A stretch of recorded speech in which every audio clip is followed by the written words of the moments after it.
73-ാം സങ്കീർത്തനം 28-ാമത്തെ വാക്യം. എന്നാൽ ദൈവത്തോട് അടുത്തിരിക്കുന്നത് എനിക്ക് നല്ലത്. ആസാഫ് എഴുതിയ സങ്കീർത്തനമാണല്ലോ 73-ാം സങ്കീർത്തനം. ഈ സങ്കീർത്തനത്തിൻ്റെ ആരംഭവാക്യങ്ങൾ നാം വായിക്കുമ്പോൾ ദുഷ്ടന്മാരെ സംബന്ധിച്ച് രേഖപ്പെടുത്തിയിരിക്കുന്ന ചില വാക്യങ്ങൾ കാണുവാൻ സാധിക്കും. സ്വാഭാവികമായും നാം ചിന്തിപ്പാൻ സാധ്യതയുള്ള കുറേ കാര്യങ്ങളാണ് ഈ സങ്കീർത്തനത്തിൻ്റെ ആരംഭവാക്യങ്ങളിൽ താൻ രേഖപ്പെടുത്തിയിട്ടുള്ളത്.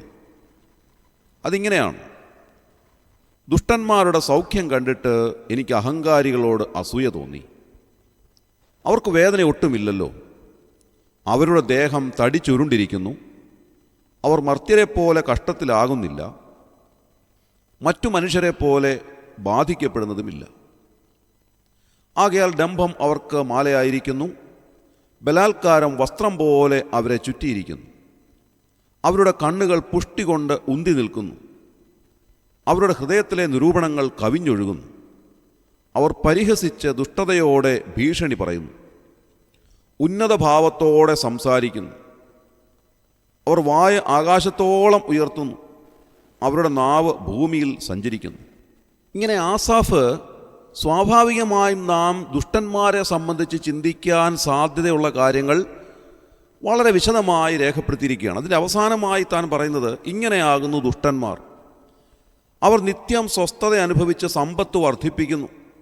ഇങ്ങനെ ആസാഫ് നോക്കുമ്പോൾ ദുഷ്ടന്മാർ വളരെ വലിയ സൗഖ്യത്തോടെ ജീവിക്കുന്നവരാണ്, വലിയ സന്തോഷത്തോടെ കഴിയുന്നവരാണ്. നാം വായിക്കുന്ന പോലെ അവർ ഡംഭത്തോടെ, അതുപോലെ തന്നെ ഗർവഭാവത്തോടെ, ധാർഷ്ട്യത്തോടെ ഒക്കെ സംസാരിക്കുന്നവരും അങ്ങനെ ജീവിക്കുന്നവരുമാണ്. എല്ലാ ദിവസവും അവർ സ്വസ്ഥത അനുഭവിക്കുന്നു, പുഷ്ടി കൊണ്ട് അവരുടെ കണ്ണുകൾ ഉന്തി നിൽക്കുന്നു.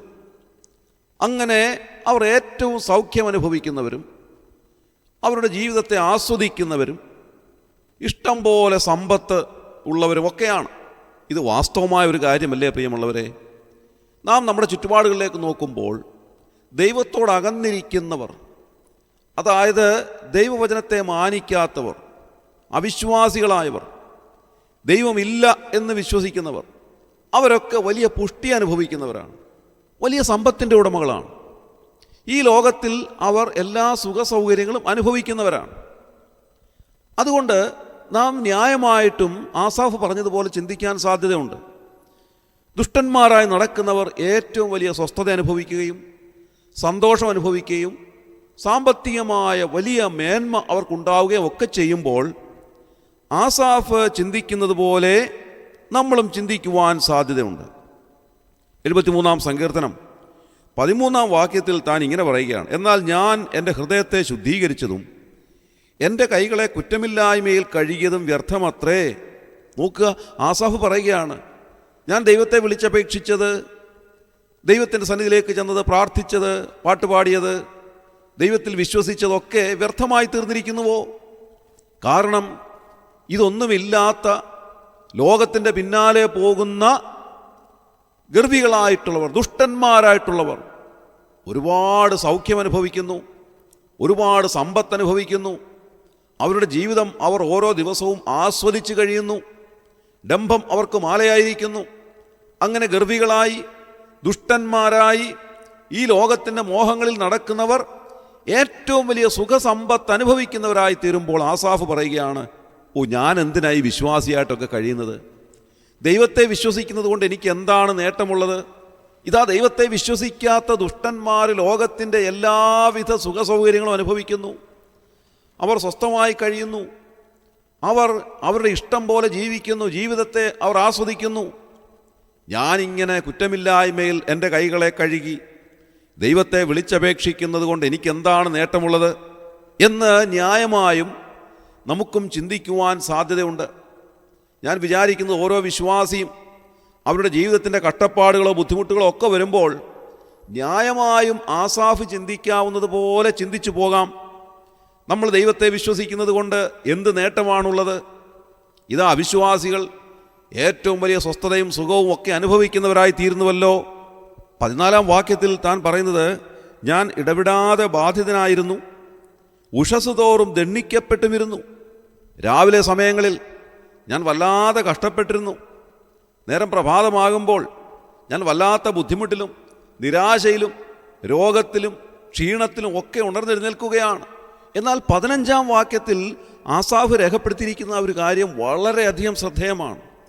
അതിങ്ങനെയാണ്, ഞാൻ ഇങ്ങനെ സംസാരിപ്പാൻ വിചാരിച്ചെങ്കിൽ ഇതാ ഞാൻ നിൻ്റെ മക്കളുടെ തലമുറയോട് ദ്രോഹം ചെയ്യുമായിരുന്നു. ഇവിടെ ആസാഫ് വ്യക്തമാക്കുന്നൊരു കാര്യമുണ്ട്. ഞാൻ ഇങ്ങനെ സംസാരിച്ചില്ല, സംസാരിപ്പാൻ വിചാരിച്ചെങ്കിൽ എന്നാണ് താൻ പറയുന്നത്. സംസാരിച്ചിട്ടില്ല. ആസാഫ് അങ്ങനെ സംസാരിക്കുവാൻ വിചാരിച്ചിരുന്നെങ്കിൽ പോലും ഞാൻ ദൈവത്തോട് ദ്രോഹം പ്രവർത്തിക്കുമായിരുന്നു. പ്രിയമുള്ളവരെ, ഒരുപക്ഷെ നാം സംസാരിച്ചു പോകാം, നാം അങ്ങനെ ചിന്തിച്ചു പോകാം.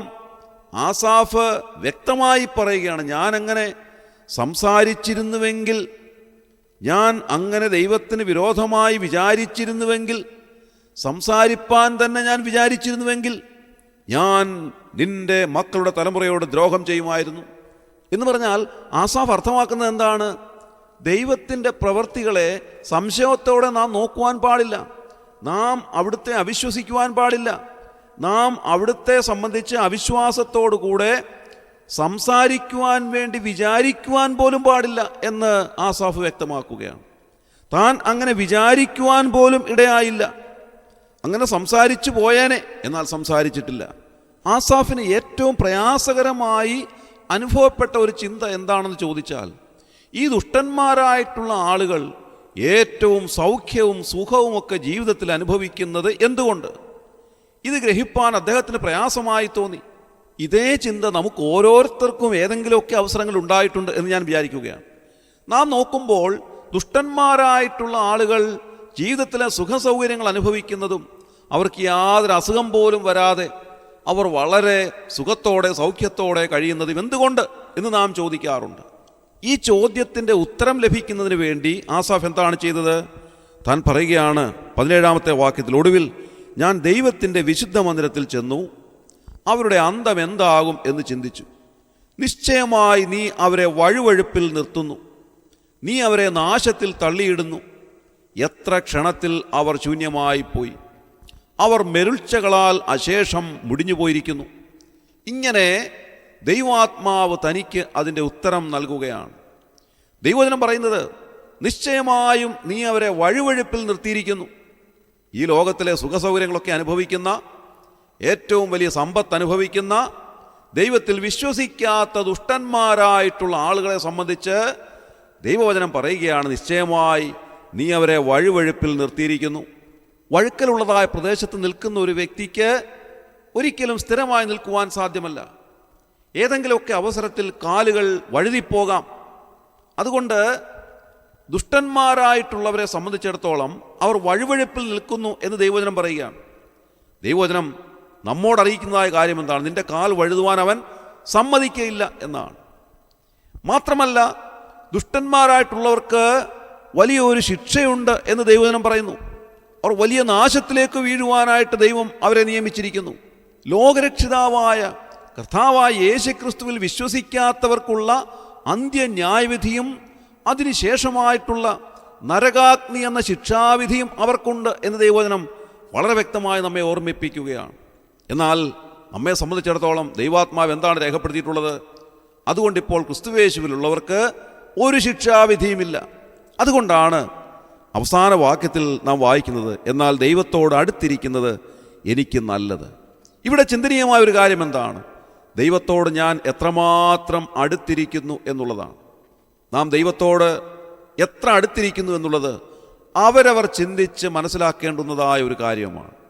നമുക്കറിയാം, ഒരു മൊബൈൽ ഫോൺ അതിന് സിഗ്നൽ ലഭിക്കുന്നതായ ഒരു ടവറുമായിട്ട് എത്രമാത്രം അടുത്തിരിക്കുന്നുവോ അതിനനുസരണമായി അതിലെ സിഗ്നലുകൾ വളരെ സ്ട്രോങ് ആവുകയും സംസാരം വളരെ ക്ലിയർ ആവുകയും ചെയ്യും. നാം സിഗ്നൽ ലഭിക്കുന്നതായ ടവറിൽ നിന്ന് അതിൻ്റെ റേഞ്ചിൻ്റെ വെളിയിലേക്ക് പോകുമ്പോൾ അത് ലഭിക്കുന്നതായ സിഗ്നൽ വളരെ വീക്കാകും, സംസാരം ഇടയ്ക്ക് മുറിഞ്ഞു പോകാം, അവ്യക്തമായി ഒരുപക്ഷെ കേൾക്കുവാൻ സാധ്യതയുണ്ട്. ഇതേപോലെ തന്നെ വലിയവനായ ദൈവത്തോട് നാം എത്രമാത്രം അടുത്തിരിക്കുന്നുവോ അത്രമാത്രം ദൈവിക സാന്നിധ്യം നമുക്ക് അനുഭവിക്കുവാനും ദൈവത്തിൻ്റെ കരങ്ങളിൽ നിന്നുള്ളതായ അനുഗ്രഹങ്ങൾ പ്രാപിക്കുവാനും സാധിക്കും. ദൈവത്തിൽ നിന്ന് എത്രമാത്രം അകന്നിരിക്കുന്നുവോ അതിനനുസരണമായി നമ്മുടെ ജീവിതത്തിലെ നിരാശയും ദുഃഖവും പ്രയാസങ്ങളും ഒക്കെ വർദ്ധിച്ചു വരുന്നു. കർത്താവായ യേശുക്രിസ്തുവിനെ ക്രൂശിച്ച സമയത്ത് അനേകർ ദൂരത്ത് നിന്നുകൊണ്ട് മാറത്തടിച്ച് മടങ്ങിപ്പോയി എന്നാണ് സുവിശേഷങ്ങളിൽ കാണുന്നത്. എന്നാൽ കർത്താവിൻ്റെ ക്രൂശിനരികെ വന്നവർ അവിടുന്ന് അവരോട് സംസാരിച്ചതായ വാക്കുകളെ കേൾക്കുവാൻ ഇടയായിത്തീർന്നു. അത് വലിയൊരു അനുഗ്രഹമായിരുന്നു. അവിടുത്തെ അന്ത്യമൊഴികൾ അവർക്കാണ് കേൾക്കുവാൻ ഇടയായിത്തീർന്നത്. ഇന്ന് രാവിലെ കർത്താവിനോട് അടുത്ത് ജീവിക്കുന്നത് എനിക്കേറെ നല്ലത് എന്ന് വിശ്വസിക്കുവാൻ നമുക്ക് സാധിക്കട്ടെ. 27-ാം വാക്യത്തിൽ താൻ അതും രേഖപ്പെടുത്തിയിട്ടുണ്ട്. ഇതാ നിന്നോട് അകന്നിരിക്കുന്നവർ നശിച്ചു പോകും. കർത്താവിനോട് അകന്നിരിക്കുവാനായിട്ടല്ല, കർത്താവിനോട് അടുത്തിരിക്കുവാൻ ദൈവം നമ്മെ തിരഞ്ഞെടുത്തിരിക്കുന്നു.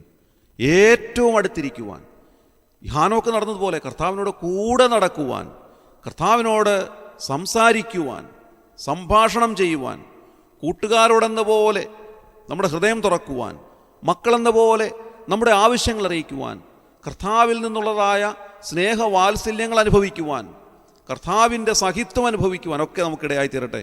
ഇന്നത്തെ ദിവസം അതിനായി കർത്താവ് നമ്മെ ഒരുക്കട്ടെ. നമ്മുടെ കണ്ണുകൾ അടയ്ക്കാൻ പ്രാർത്ഥിക്കാം. ക്രിസ്തുയേശുവിലൂടെ ഞങ്ങളെ അതിവാത്സല്യമായി സ്നേഹിക്കുന്ന സ്വർഗീയ പിതാവാം നല്ല ദൈവമേ, ഈ അനുഗ്രഹകരമായ പ്രഭാതത്തിൽ ഉണർന്നെഴുന്നേൽപ്പാൻ ഞങ്ങളെ സഹായിച്ചതിനായി ഞങ്ങൾ നന്ദിയോടെ സ്തോത്രം ചെയ്യുന്നു. ആസാഫ് പറയുന്നത് പോലെ ദൈവത്തോട് അടുത്തിരിക്കുന്നത് എനിക്ക് നല്ലത് എന്ന് പറയുവാൻ ഞങ്ങളെ സഹായിക്കുന്നതിനായി സ്തോത്രം. പലപ്പോഴും കർത്താവെ, ഞങ്ങൾ അവിടുത്തെ സന്നിധിയിൽ നിന്ന് അകന്നു പോകുന്നവരായി തീർന്നിട്ടുണ്ട്. എന്നാൽ അത് ഞങ്ങളുടെ ജീവിതത്തിൽ സമ്മാനിക്കുന്നത് തിക്താനുഭവങ്ങളാണ് എന്നുള്ളത് മനസ്സിലാക്കി അവിടുത്തെ സന്നിധിയോട് അടുത്ത് ജീവിപ്പാൻ ഞങ്ങളെ ഇടയാക്കണമേ എന്ന് പ്രാർത്ഥിക്കുന്നു. എത്രമാത്രം അടുക്കാമോ അത്രമാത്രം അവിടുത്തോട് അടുത്ത് ജീവിപ്പാൻ ഞങ്ങളെ ഇടയാക്കണമേ കർത്താവേ. ദുഷ്ടന്മാരെ സംബന്ധിച്ചിടത്തോളമുള്ള കാര്യങ്ങൾ ഞങ്ങൾ ചിന്തിക്കുകയായിരുന്നു. ഈ ലോകത്തിൻ്റെ സുഖസൗകര്യങ്ങളൊക്കെ അനുഭവിക്കുന്ന ധാരാളം ദുഷ്ടന്മാർ, സമ്പത്ത് വർദ്ധിപ്പിക്കുകയും സുഖസൗകര്യങ്ങൾ അനുഭവിക്കുകയും ഒക്കെ ചെയ്യുന്നവർ നിശ്ചയമായും വഴുവഴുപ്പിൽ നിൽക്കുന്നു എന്നുള്ളത് ആസാഫിലൂടെ ഞങ്ങളോട് സംസാരിച്ചതിനായി ഞങ്ങൾ നന്ദിയോടെ സ്തോത്രം ചെയ്യും. കർത്താവ്, ഇന്ന് രാവിലെ അവിടുത്തെ സന്നിധിയോട് ഏറ്റവും അടുത്ത് ജീവിപ്പാൻ, ഇന്നത്തെ ദിവസം മുഴുവനും അവിടുത്തെ സാമീപ്യം അനുഭവിപ്പാൻ ഞങ്ങളെ സഹായിക്കണമേ. ഞങ്ങളുടെ പ്രാർത്ഥന കേട്ടതിനായി സ്തോത്രം. ഞങ്ങളുടെ കർത്താവിൻ രക്ഷിതാവുമായ യേശു ക്രിസ്തുവിൻ്റെ ധന്യമായ നാമത്തിൽ തന്നെ ആമേൻ.